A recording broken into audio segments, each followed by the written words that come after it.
Road पर एक 1970s का बना हुआ फ्लैट था। फ्लैट नंबर 302, जहां लोग ज्यादा दिन टिकते नहीं थे। ऑफिशियल रिकॉर्ड्स के मुताबिक उस फ्लैट में पिछले 2 सालों से सिर्फ राजीव मल्होत्रा नाम का एक आदमी अकेला रह रहा था। IT consultant, night shift job, बिना फैमिली, बिना पेट्स। पड़ोसियों ने पुलिस को कंप्लेंट तब की जब हर रात ठीक 3 बजे उसके फ्लैट से चलने फिरने, कुर्सी घसीटने और कभी-कभी 2 लोगों के बीच धीमी बातचीत जैसी आवाजें आती थीं, जबकि राजीव हमेशा कहता था, मैं अकेला रहता हूं। पहली इन्वेस्टिगेशन में कुछ नहीं मिला, घर बंद, कोई फोर्स्ड एंट्री नहीं। लेकिन जब पैरानॉर्मल इन्वेस्टिगेशन टीम ने थर्मल कैमरा लगाया तो सबसे पहला शॉक मिला।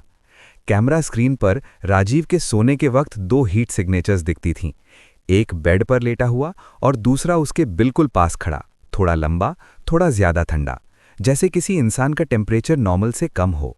हर रात 2:58 से 3:07 के बीच वो सेकंड प्रेजेंस अपीयर होती और जैसे ही राजीव की नींद गहरी होती वो फिगर उसके बेड के पास झुकता हुआ दिखता। ईवीपी रिकॉर्डिंग में एक ही लाइन बार बार कैप्चर हुई, अब तू अकेला नहीं है। सबसे डिस्टर्बिंग बात तब सामने आई जब टीम ने ओल्ड प्रॉपर्टी रिकॉर्ड्स निकाले। उस फ्लैट में राजीव से पहले एक आदमी अमन मल्होत्रा रहता था, राजीव का ही बड़ा भाई, जो एग्जैक्टली 3 साल पहले रात 3:05 पर अनएक्सप्लेन्ड कार्डियक अरेस्ट से मरा था और डेथ के टाइम भी वो फ्लैट में बिल्कुल अकेला था।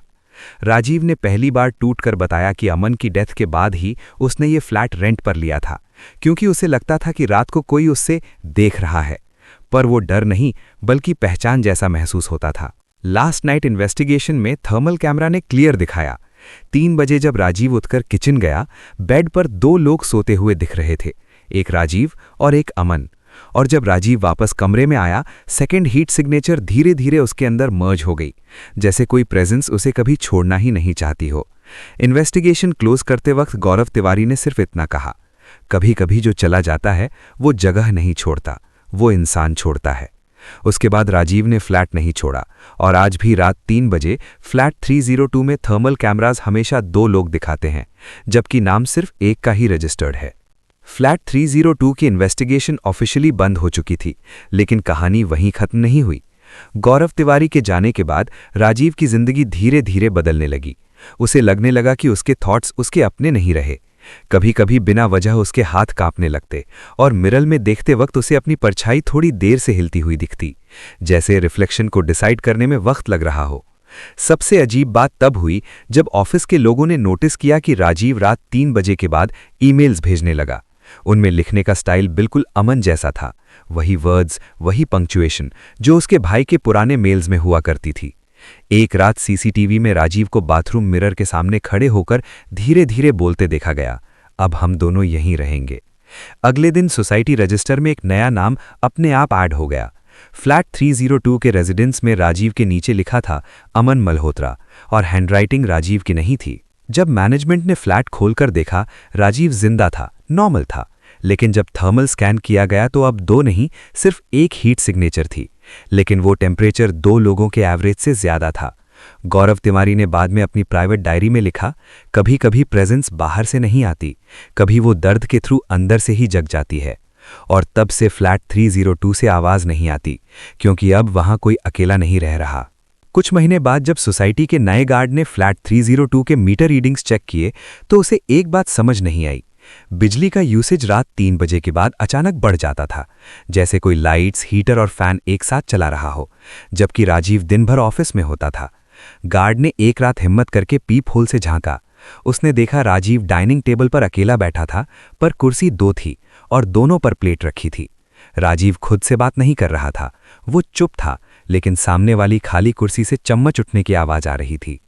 अगली सुबह गार्ड ने रेजिग्नेशन दे दी, क्योंकि उस रात पीप होल के शीशे पर अंदर से किसी ने उंगली से लिख दिया था, देखना मना है। सोसाइटी के लोगों ने नोटिस किया कि राजीव अब कभी सीढ़ियां यूज नहीं करता, हमेशा लिफ्ट लेता है, और लिफ्ट के मिरर में अक्सर 2 रिफ्लेक्शंस दिखते हैं, एक राजीव का और दूसरा थोड़ा सा लंबा, थोड़ा ज्यादा सीधा खड़ा हुआ। एक शाम जब मेंटेनेंस के लिए मेन स्विच ऑफ किया गया, पूरा फ्लोर अंधेरे में डूब गया, लेकिन फ्लैट 302 के अंदर से हल्की रोशनी फिर भी आ रही थी, जैसे किसी को अंधेरे की जरूरत ही ना हो। अगले दिन राजीव ऑफिस नहीं आया।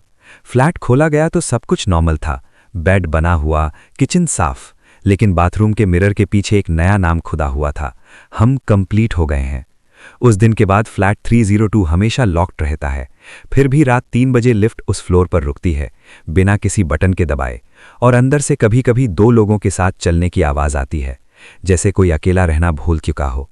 कुछ साल बाद जब उस बिल्डिंग का रीडेवलपमेंट अनाउंस हुआ तो फ्लैट 302 को तोड़ने से पहले एक फाइनल इंस्पेक्शन टीम भेजी गई।